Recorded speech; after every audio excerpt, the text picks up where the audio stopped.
commence avec une bonne nouvelle.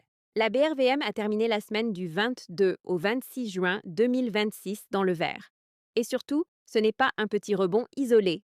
C'est la deuxième semaine consécutive de hausse pour le marché action. Pour les investisseurs, cela veut dire une chose simple. La confiance revient progressivement. Et plusieurs compartiments du marché montrent encore des opportunités.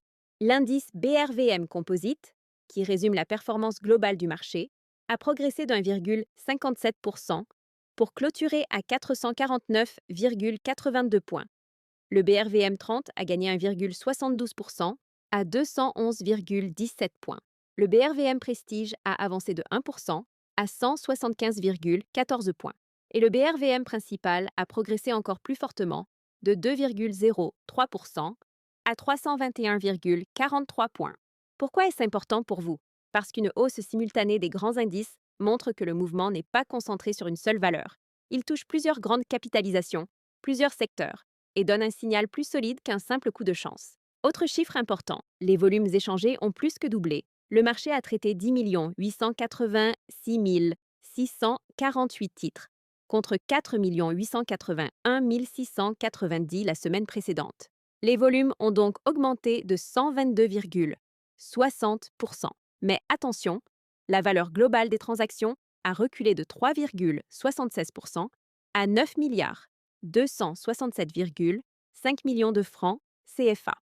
Cela s'explique par le poids d'EcoBank Transnational Incorporated Togo, ou ETIT, un titre à faible prix unitaire, qui a concentré près de 87,79% des volumes. En langage simple, beaucoup de titres ont changé de main, mais une grande partie concernait une action très peu chère. Donc, le nombre de titres échangés explose, sans que la valeur totale des transactions augmente. C'est un point essentiel à comprendre quand on analyse la liquidité. Du côté des top stocks, 3 valeurs ont dominé la semaine. Africa Global Logistics. Côte d'Ivoire a réalisé la meilleure performance, avec une hausse de 9,91% à 2 550 francs CFA.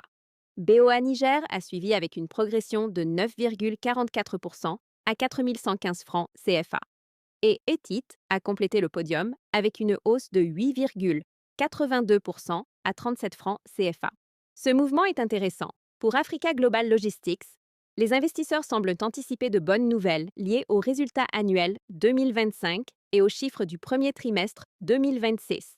Pour BOA Niger, le rebond peut refléter un retour d'appétit sur certains titres bancaires régionaux. Et pour ETIT, le niveau de prix très bas attire souvent les investisseurs qui cherchent une exposition accessible au secteur bancaire panafricain. Mais un marché sain, ce n'est pas seulement des hausses, c'est aussi des corrections. Filtisac Côte d'Ivoire a reculé de 9,03% à 1 965 francs CFA, après des résultats 2025 jugés décevants. Bernabé Côte d'Ivoire a baissé de 6,43%. Cervère Abidjan a aussi reculé de 3%. Pour les investisseurs, ces baisses rappellent une règle simple. Le dividende, la croissance et la qualité des résultats doivent toujours être regardés ensemble. Sur les valeurs les plus négociées en valeur, Citab Côte d'Ivoire s'est imposé avec 1,77,1 milliard de francs CFA échangés, soit 11,62% des transactions. BOA Côte d'Ivoire arrive ensuite avec 910,9 millions de francs CFA, puis Société Générale Côte d'Ivoire avec 663,1 millions de francs CFA. Ce trio confirme l'intérêt des investisseurs pour les valeurs capables de combiner visibilité, liquidité et rendement. Parlons maintenant des obligations. Le compartiment obligataire a vu sa capitalisation reculer pour la deuxième semaine consécutive à 13 108 milliards de francs CFA. Cela représente une baisse de 0,21%, mais l'activité est restée significative, avec 822 479 titres échangés, pour une valeur de 3 183,7 millions de francs CFA.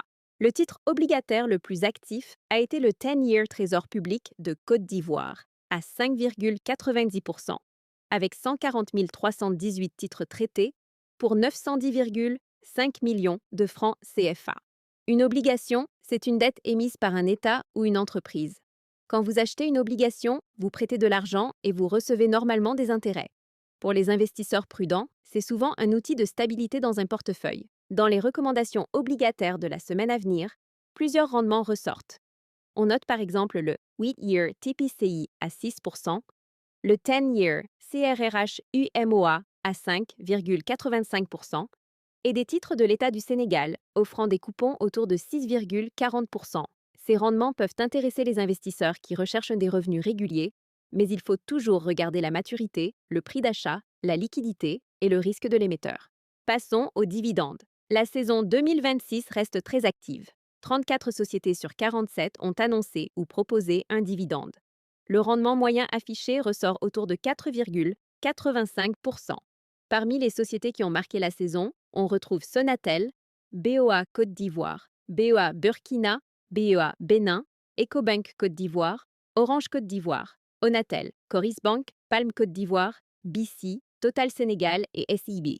Certaines ont déjà payé, d'autres sont confirmées, et d'autres attendent encore publication officielle. Pour suivre toutes les dates, les rendements et les paiements, téléchargez l'application DABA et consultez le calendrier complet des dividendes.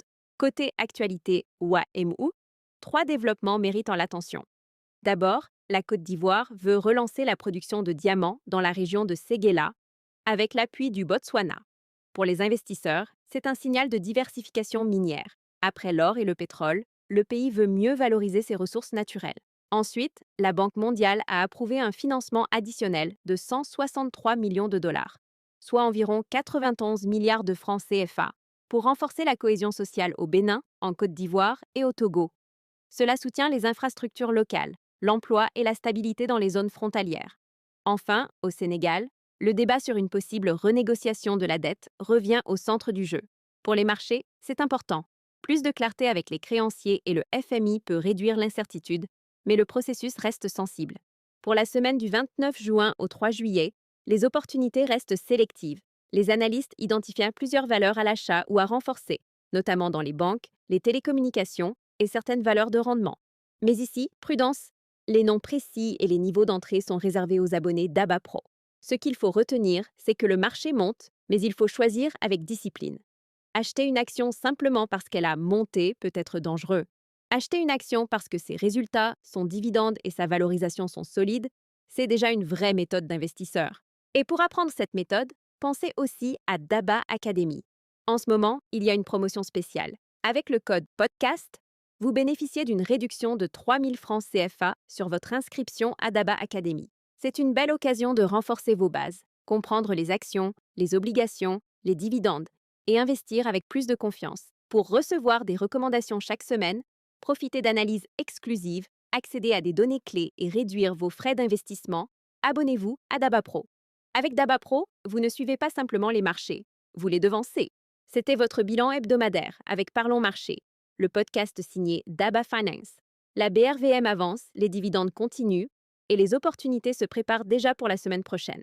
Restez curieux, restez disciplinés et surtout, restez investis.